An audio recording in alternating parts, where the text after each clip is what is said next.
Alright, episode 4 of The Idol is just aired, and while I don't think it's as big of a jump between episodes in quality as episode 3 was from episode 2, I do think this is still moving in the right direction as a show.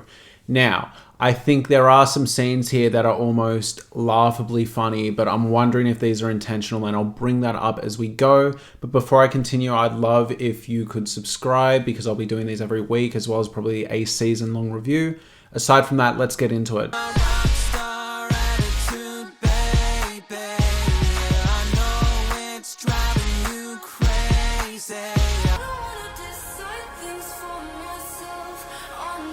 So I've sort of talked about previously in these episode reviews that a lot of the controversy feels unfair. It feels like sort of my generation and younger are really coming for this show. And I guess every episode we engage in, there's one or two scenes where you're sort of like, oh, well, this is kind of validating what they're saying. For this episode, that scene was probably when The Weeknd was rubbing Lily Rose Depp while she was trying to record. Now, obviously, in the show's universe, this is seen as cringe, it's seen as awkward, it's seen as kind of laughably funny. Like, it has all those shots of Mike Dean laughing at the situation.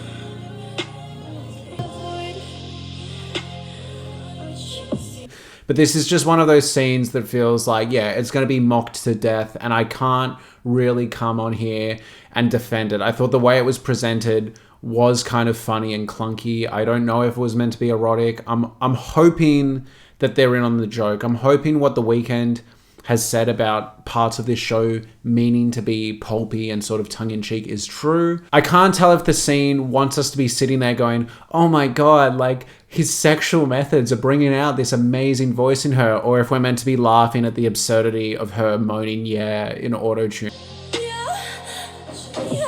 But every other scene in this episode, I feel like tonally it achieved what it was going for. I enjoyed even just the sequence of Mike Dean clapping in each of the rooms of the house. I thought it was just kind of a cool setting of the scene. We got to feel the geography of the location. I really thought Dee was great this episode. I think the conversation with Dee and Hank Azaria and actually learning where Tedros is coming from was really sort of fun, and we're getting a lot of information that I think we've needed from the show's inception. That's beside the point. 2012, he got arrested. This motherfucker kidnapped his ex-girlfriend, held her hostage for 3 days, and beat the living shit out of her. I'm talking about torture. I also love the continuation of the subplot with Jennie from Blackpink, I believe, sort of exploring the fact that she's taking Jocelyn's song. I thought that was all actually really good. I think the best thing about this episode was easily sort of the kind of reintroduction of Tedros and his crew. And like we get this really fun sequence where Dee is on the phone to Hank Azaria, and we're sort of almost getting these like character introductions, this sort of fly on the wall explanation of who all these players are. And I finally felt like, oh cool, we're getting a sense of what this cult is. And what's wild is they all each have their own sound.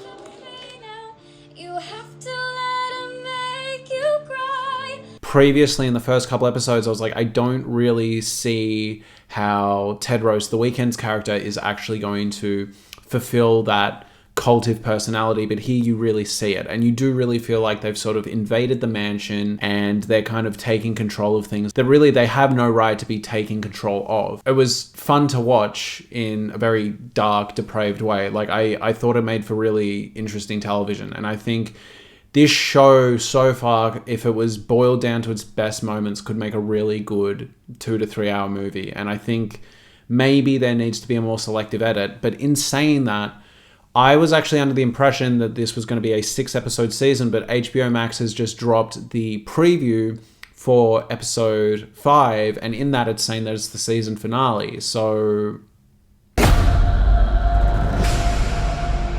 my girl's in a lot of trouble.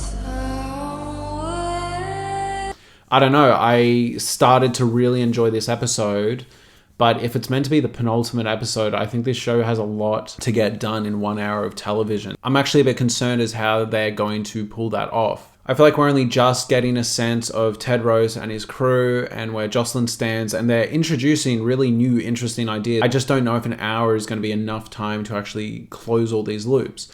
For example, In episode 3, we got that really interesting revelation about Jocelyn's mother, as well as the abuse that her and Troye Sivan's character endured.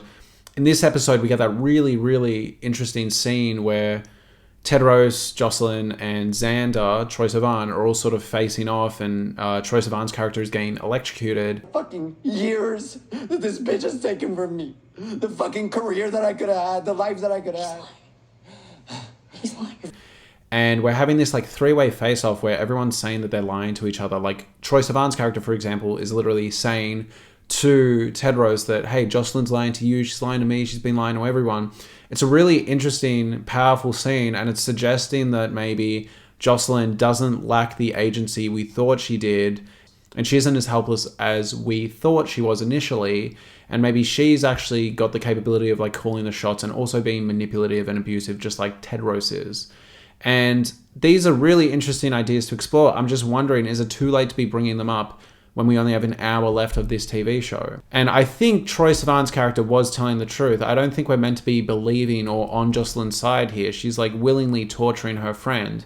But his story seems very oddly specific, and also just his delivery and sort of his impassioned speech in those moments feels really truthful. I don't think he's lying, which means Jocelyn is almost intentionally getting him in trouble out of like spite and resentment for him not speaking up enough about the abuse she received from the mother. So it's a really interesting scene to play out, because previously we've been concerned for Jocelyn and the abuse she may be receiving, but then here it almost feels like she's enabling it. And not only is she enabling it, she's enabling it onto other people. She's enabling it to happen to Troye Sivan's character.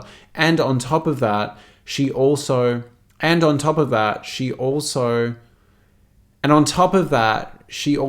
defends clear domestic violence charges and accusations against Tedros to her friends. You know, like, we're all meant to be seen there as an audience going, oh, sweetie, he's brainwashed you. Like, that woman was choked and physically assaulted, and you're sitting here sort of saying, oh, you know, like, she came at him first and blah, blah, blah, blah, blah. And it doesn't sit right. You're starting to get the sense that Jocelyn also has a mean streak. And yes, you can blame that on Tedros, but I think what we were meant to get from that scene with Xander is that maybe she already has this streak somewhere inside and it's sort of coming out here. And even you see even that Tedros takes some pause when Xander is saying she's lying to you, like she's manipulating you. Like, he even seems slightly taken aback in that scene. She fucking controls everything around her and everyone, and now she's doing it to you. I did really enjoy the tension that was raised between Leia and Tedros. I like that he's sort of almost just bullying her, and he's really taking any opportunity he can to pick at her and sort of come at her. And it almost feels like he sees her as this one tangible threat. I think he knows that Leia is smart and can see what he's doing and is one of the few people that can really get in his way. So it just seems like any chance he gets, he's going to take it to sort of bully and denigrate her and get her in trouble with Jocelyn. I guess this all culminates essentially into a sequence where basically Jocelyn goes, all right, Tedros, you've made it between you and Leia, and I'm choosing Leia. She gets very clearly upset with Tedros about him humiliating her with the water gun full of alcohol.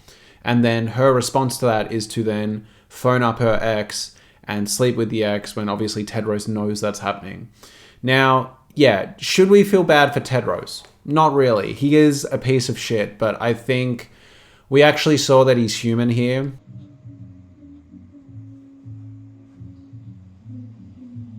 He hurts, he's upset about it, he's bitter about it, and you can tell that in his own fucked up way, he's probably sitting there going, oh, I've helped her with her music, I've done all this stuff for her, I've introduced her to all my people, I've defended her, and like now she's doing this, you know, like you can feel that's how he would be thinking. Now, I'm not saying Tedros is a good dude, but I'm just saying by the way he operates, this whole idea that like family is torture, this is what we have to do to create great art, you can tell he's sort of sitting there feeling a bit fucked over. I did actually really, really enjoy the introduction of Jocelyn's ex-boyfriend. I don't know, like I thought he was a cool character. I don't know if it's a cameo or if he's going to come back, but I thought his whole introduction was cool, and I thought the way she was essentially using him to rustle Tedros's feathers was interesting. I think the highlight of this episode definitely was that Xander characterization. I really enjoyed the scene where Tedros / The Weeknd actually like confronts about why he really stopped singing, and that whole story that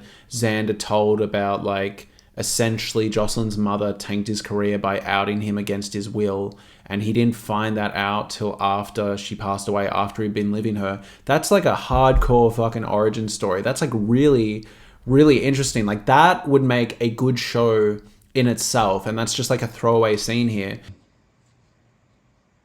That her mom outed you when you were 13 and it crippled you. Then you left the show. And then you quit singing. You don't really know who's telling the truth in this scene, and that's sort of the best thing about it. You feel like it's Xander due to his impassioned delivery and just how scared he is, and it's like, I don't think he would be lying here. But at the same time, Jocelyn also has been one to be super dishonest up until this point. So this feels like a really mean, like nasty turn for her character here. For her to essentially lie to get him punished feels like a really nasty character turn. And I guess if I had to sit there and kind of read between the lines and analyze what I think is going on here, is she wants to see Troye Sivan's character tortured the way she used to be tortured by her mum. And she is resentful towards Troye Sivan's character for not speaking up when that was happening. That is probably my take from the scene. That's what I think was going on. But at the same time, maybe he is lying. Maybe Jocelyn's right, and maybe Tedros is just sort of like going off a vibe. But I do think you were meant to notice that when Xander's character says she's lying to you, lying to everyone around her, and The Weeknd / Tedros actually takes some pause, I think you were meant to notice that and go, what's going on here? And I think it's also implying that, yeah, she has a lot of power. It seems like she's being totally helpless and not calculated, but I think that whole sequence with the ex-boyfriend, the whole flippant nature of like, oh, I can go sleep with my ex in the next room, like you watch, is sort of suggesting that she is a bit more powerful than she's sort of letting on. And maybe Tedros doesn't have as much control as he thinks. I'm really interested to see where it goes here. I actually thought that Tedros might have like killed the ex-boyfriend. Yeah, it really felt like it was heading towards a direction of he was going to really harm or kill this ex-boyfriend out of jealousy, but I'm wondering if instead it's going to be turned on Jocelyn and her crew. I really enjoyed the sequence where Jennie from Blackpink is actually like interviewing at the record label, and you see what they're promising her, and you're also like, we've seen how this affects Jocelyn. Is this really a good deal, or should you be a bit worried? Yeah, I thought all in all, it was a really good episode. I don't think it was as much of a jump in quality as some of the previous ones. I thought episode 2 was a lot better than episode 1. I thought episode 3 was a lot better than episode 2. I think this one was better, but not by too much. And, you know, I guess I was hoping for a bit more upwards momentum. And yeah, I am taken aback that the next episode is the last one, because I feel like we're only just now getting a real sense for what this crew is doing, how they're operating. The idea that Jocelyn, might be a bit of a sinister figure herself feels like maybe it could have been explored over a few more episodes. But no, I'm very keen to see how it unfolds. I do almost wish it was 10 episodes or 8 episodes. I feel like it's slowly winning some people over. And I feel like just as it's doing that, it's about to end. And I think overall, its batting average could have been higher. I have really enjoyed episode 2 and episode 3, and even a good chunk of episode 1. But I just feel like it really could have turned its reputation around if it kept this improvement in quality going, and also over maybe like 8 to 10 episodes. But yeah, overall, I thought it was really good. I've enjoyed this show. I'll be sad when it's over. It feels premature. But I think overall, I'm interested to see where it goes. I'm wondering, I have to assume someone's going to die, whether it be Jocelyn, whether it be Tedros. I do know one of the episodes was called something like What It Takes to Be an Idol or something, so that gives a sort of dark implication to me. Anyways, thank you so much for watching. I know this one was a bit quicker than the other ones. I just thought it was a good episode. I didn't have too much to say, but I hope this has provided some good analysis. If you'd like any additional thoughts or like a longer deep dive, I might rewatch it and do some more. Let me know in the comments. I'll also be doing a season review, and also let me know if there's anything else you want me to talk about. I've really enjoyed talking about this show, and it's also given me a bit of an audience. So yeah, once this show is done, I don't know what I'm going to talk about, but let me know. Thank you so much for watching. I've also got a song coming out. If you want to pre-save that, up to you totally. And yeah, if you don't mind subscribing, that'd be awesome. Thank you so much for watching.